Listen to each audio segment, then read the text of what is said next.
Iran sekarang itu ibarat seperti maling yang tengah kepepet, teman-teman. Ketika dia tertangkap basah, dikejar warga, apapun akan dia lakukan untuk menyelamatkan diri. Nah, itulah Iran sekarang.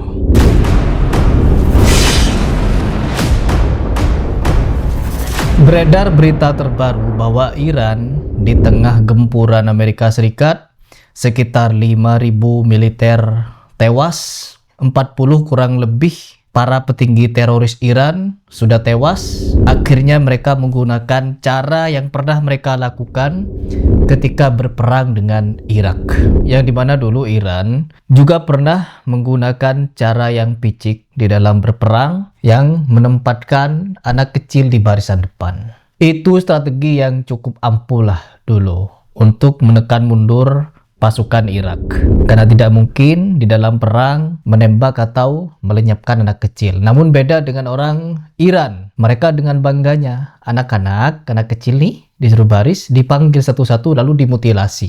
Itu perbuatan rezim teroris Assad dan rezim teroris Iran. وبليلة شفت القنابل الغازية وأنا ابن 7 سنين وأشلاء ولاد حارتي ورفقاتي، وبليلة صحيت على صوت رصاص عم يخترق البيت، وصوت أمي من برا عم بتقول لا تطلع يا ابني لا تطلعوا، ويا ريتني ماني طالع. شفتها مرمية على الأرض ومصابة والدم ماليها، وكنت أسأل حالي ليش هيك عم يعمل فينا؟ أشو عملنا له؟ نحنا بشار الأسد قتلنا.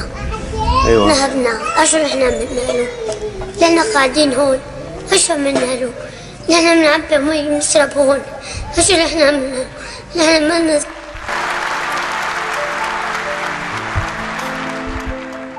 Di Suriah, mereka memperlakukan anak kecil Sunni dengan cara yang tidak manusiawi, membunuh mereka dengan cara brutal, dan lain sebagainya. Nah, sekarang ketika mereka berperang dengan Amerika, mereka juga memanfaatkan anak kecil untuk menjadi tameng pelindung mereka.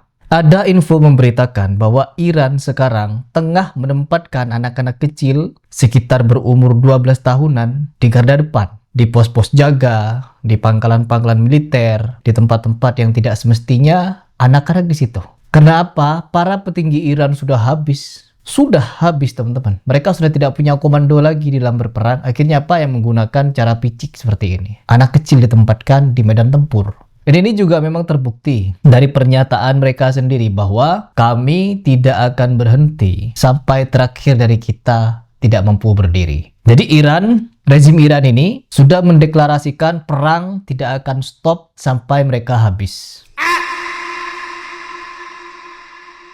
Artinya ini perang habis-habisan Iran dengan Amerika, teman-teman. Hal paling memalukan lagi adalah ketika mereka menempatkan anak kecil.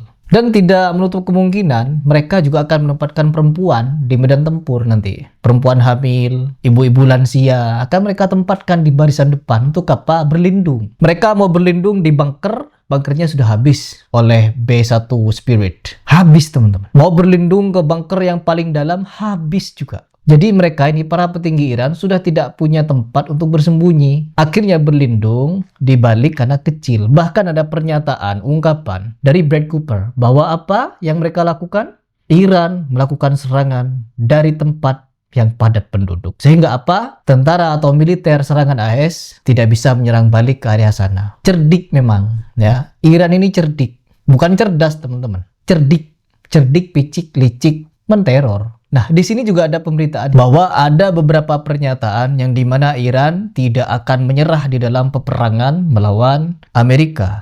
Meskipun ribuan tentara mereka sudah tewas, puluhan petinggi mereka sudah tidak ada, badan-badan komando mereka, bos-bos besar mereka sudah tidak ada, mereka masih ngotot ingin perang. Kenapa, teman-teman? Mereka tidak akan mau digulingkan dari kepemimpinannya. Kalau mereka digulingkan, semakin terlihat bobroknya. Makanya mereka harus mempertahankan sampai akhir darah tetes penghabisan mereka. Yang dimana pernyataan pertama yang diungkapkan oleh Presiden Iran, yang dimana dia ini memberikan ungkapan di dalam pidatonya di televisi Iran, ia menyatakan bahwa rezim Iran ini tidak akan pernah stop di dalam melakukan perlawanan terhadap musuh-musuhnya. Meskipun pada akhirnya mereka masuk ke liang lahat. Perhatikan, teman-teman, Presiden Iran ini ada dua dugaan yang kuat. Meskipun dia memiliki pernyataan yang seolah-olah pro terhadap rezimnya, tapi di posisi lain, harusnya dia adalah orang yang pertama kali dibidik oleh Amerika sebagai presiden kan?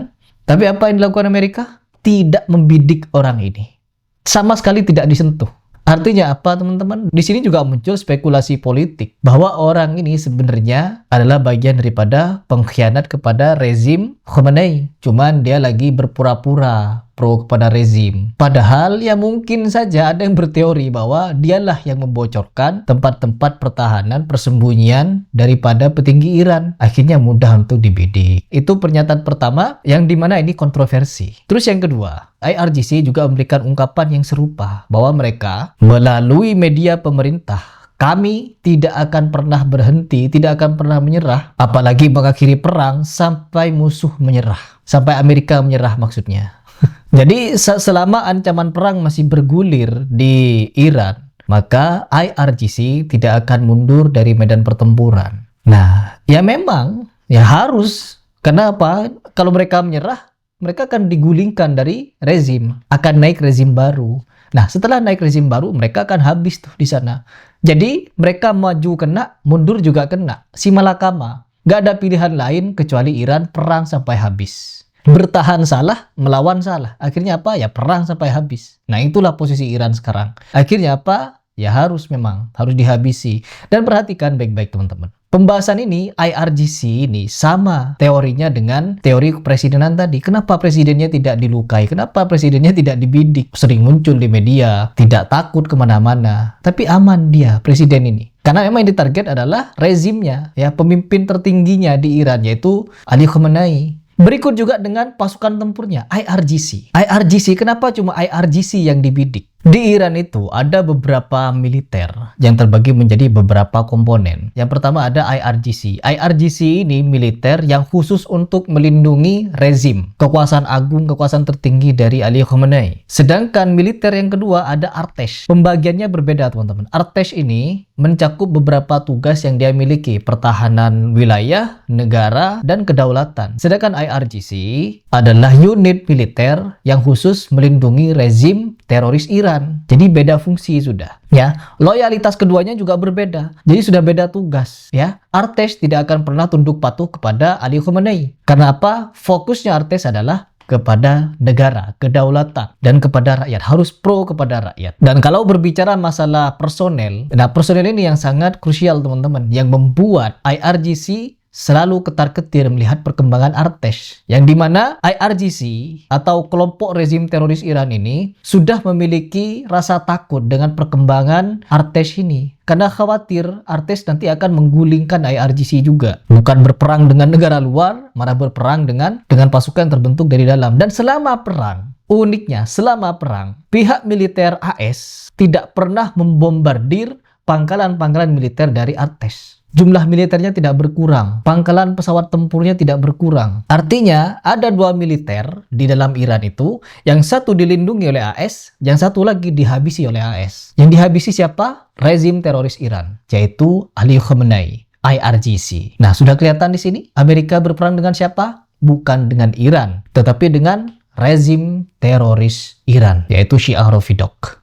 Nah, di sini teman-teman, sekarang IRGC ini menghadapi perjalanan perang di ambang jurang. Sehingga apa? Mereka sudah mengandalkan anak kecil untuk dijadikan tameng di dalam perang ini. Ini sangat biadab sebenarnya. Dan sangat-sangat tercela perbuatan seperti ini. Yang harusnya mereka melindungi anak-anak, melindungi perempuan, melindungi lansia, melindungi sipil. Malah mereka menjadikan anak-anak sebagai tameng. Tapi memang Syiah ini di mana-mana memang picik, licik, suka nipu, suka menteror, dan lain sebagainya. Dan ini cara terakhir nih sudah. Kemungkinan menggunakan anak kecil ini adalah jalan terakhir untuk IRGC mencari perlindungan. Nah, kita akan lihat berhubung ribuan sudah ya. Perhatikan, sampai video ini saya buat. Ribuan militer AS sudah menduduki beberapa tempat di Iran dan akan menyerbu ke titik vital pertahanan IRGC. Kita akan bahas mengenai isu ini di video berikutnya dan kalian akan terkejut.